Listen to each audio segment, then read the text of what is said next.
Они остаются там, там идет дождь, а тут полный штиль. Салом алейкум, достойный мухтарам.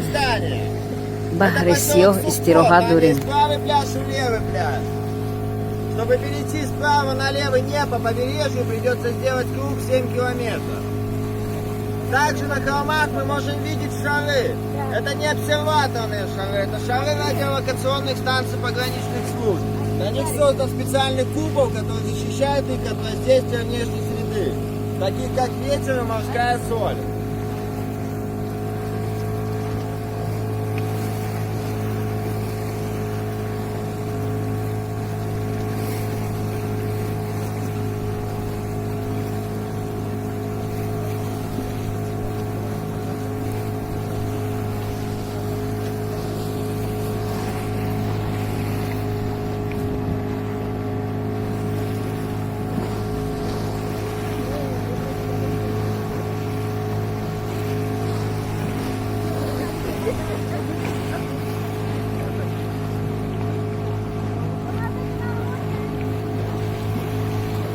Слева от нас находится остров Большой Утрищ. Именно остров, соединенный с землей железным мостом. Утрищ переводится как свал. Это большой природный свал. В 7 милях левее есть также малый природный свал.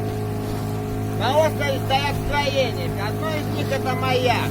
Этот маяк является памятником героическому подвигу корабля Фабрисиус. Корабль Фабрисиус в военное время получил пробоину в борт от немецкой авиации.